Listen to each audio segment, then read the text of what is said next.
I am glad to see some of those I've been looking for in church this morning. And it's always exciting for me to see every parishioner in church. Probably in the next coming days and Sundays, I'm going to start doing a roll call. Let's see how it goes. So, I'm happy to welcome you all to Mass on this day as we gather to celebrate the 21st Sunday in ordinary time of the year. At the 8:30 Mass, I drew the attention of the people who were at Mass to some discoveries or some research we have in biblical studies. In biblical studies, especially in the New Testament studies, interests are growing about a textual form we find in the Gospels, the textual form that covers questions and answers provided by Jesus.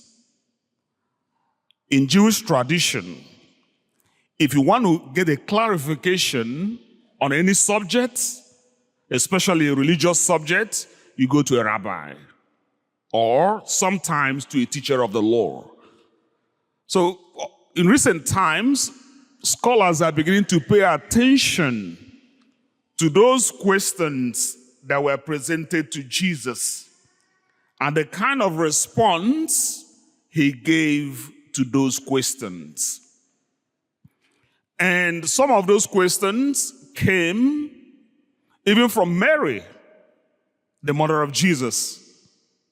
Some came from the disciples of Jesus directly. Some came from religious authorities at the time, and some questions also came during his trial, if you pay attention to the gospel narrative.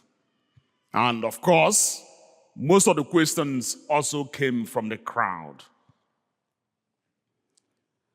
One thing that stands out in all these questions coming to Jesus is the fact that Jesus does not use a specific pattern to answer the questions. Sometimes he will keep quiet. Sometimes he will answer directly. Sometimes he will use parables to clarify. Or sometimes he will invite the person to a deeper reflection on something greater than the question. So, today in the gospel, in Luke chapter 13, we were told or we heard that while Jesus was teaching, someone from the crowd, remember what I said? The questions come from different angles. Today's question came from someone from the crowd. And what was the question? Will there be a few people saved? This has occupied even the minds of so many Christians even till date. And even some religious sects will tell you that there's a particular number of people that will be saved. I don't want to go into that argument for now. And what did Jesus do? Before he provided the answer to the question, I want to draw your mind to what we read in the Gospel of Matthew chapter 7, where Jesus makes a distinction between the wide gate and the narrow gate. The wide gate leading to destruction and the narrow gate leading to life. And in his response today to the question, how many people will be saved? What did he say? Strive to enter through the narrow gate, for many, I tell you, would want to go through that gate, but do not be strong enough to go through the narrow gate. Today, I want us to look at this narrow gate. This narrow gate that leads to life. What is it all about? What's this narrow gate like?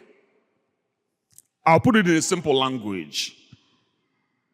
The narrow gate simply entails a life of intentional discipleship and obedience to the teachings of Christ, often accompanied with sacrifices, challenges, and discomfort. I'll take that again. Narrow gate. Strive to enter through the narrow gate that leads to life. What is this narrow gate? And I am saying it entails a life of intentional discipleship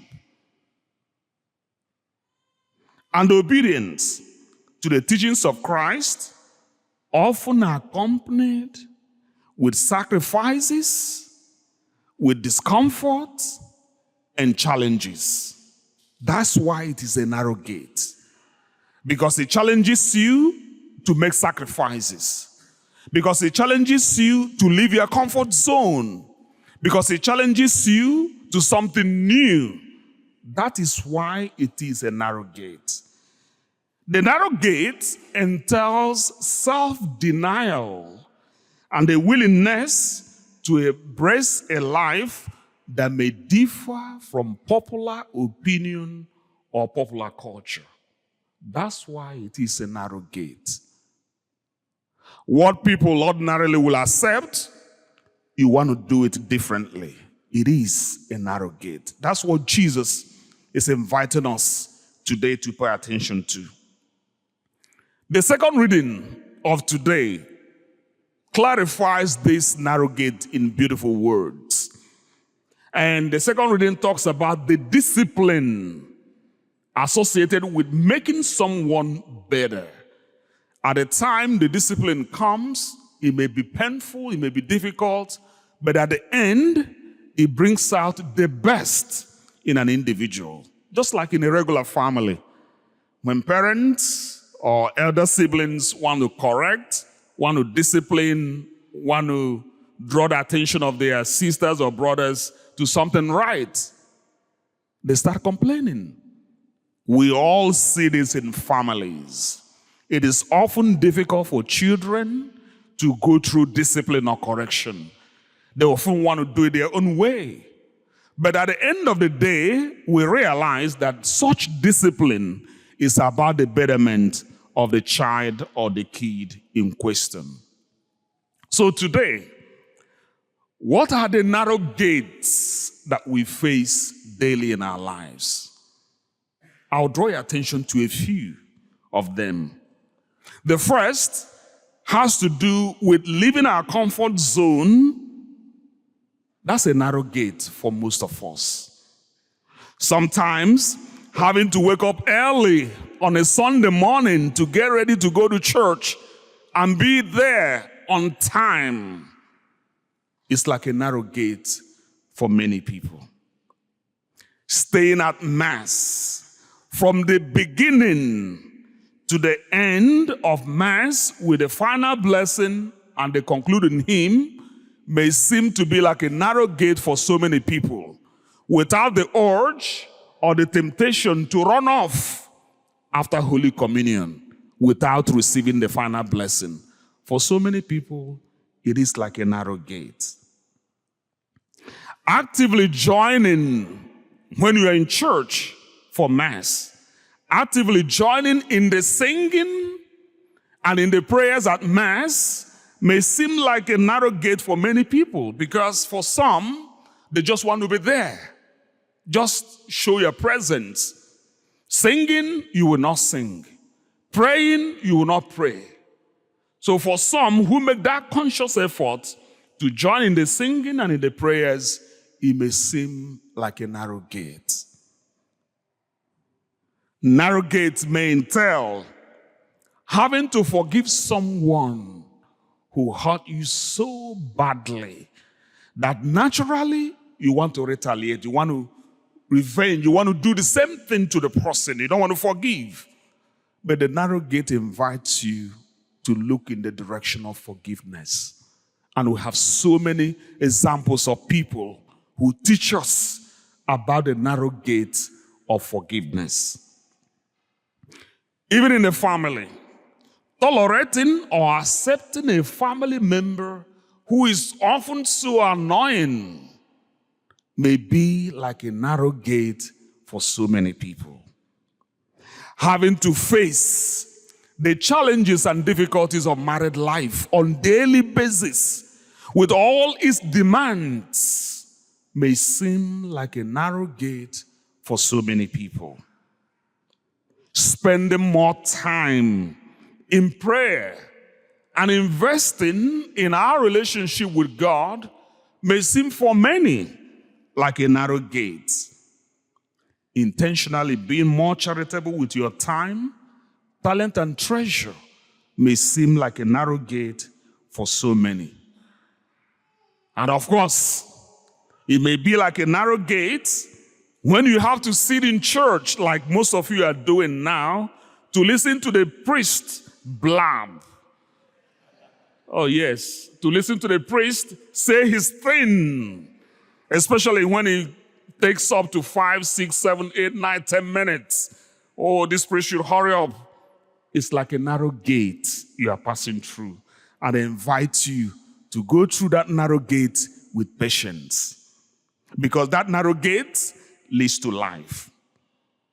It may be a narrow gate for you when you have to learn to stop complaining about everything around you and begin to learn the virtue of patience and perseverance. It is like a narrow gate, and the list goes on ad infinitum. Today, we all have different kinds of narrow gates in our lives and in our families. I don't know which one you have to face in your life. Whether you want to go through the narrow gate or prefer to go through the wide gates that leads to destruction. The choice is yours, the choice is mine. And that is what the text of today is inviting us to think about and to make a decision upon. The narrow gate or the wide gate. Whichever gate, especially the narrow gate you want to choose, the grace of God will always accompany us. We are all on a journey. It's not easy for me. It's not easy for you. There is no true Christian who will tell you that it has been an easy road. It is not.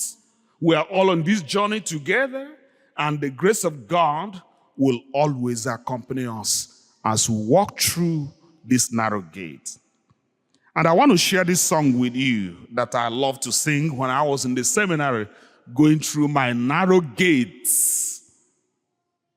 It is not an easy road. We are traveling to heaven. For many are the thorns on the way. It's not an easy road, but a Savior is with us. His presence gives us joy every day. It's not an easy road. We are traveling to heaven. For many are the thorns on the way. It's not an easy road, but the Savior is with us. His presence gives us joy every day. No, it's not an easy road. No, it's not an easy road. But Jesus walks beside me and brightens the journey and lightens every heavy load. No, it's not an easy road.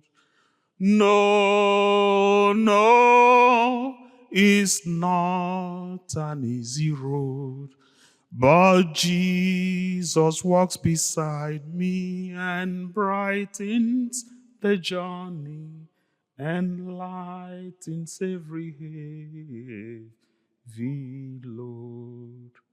Once Jesus walks beside me, he makes the journeys easy and he lightens every load I carry. God bless you.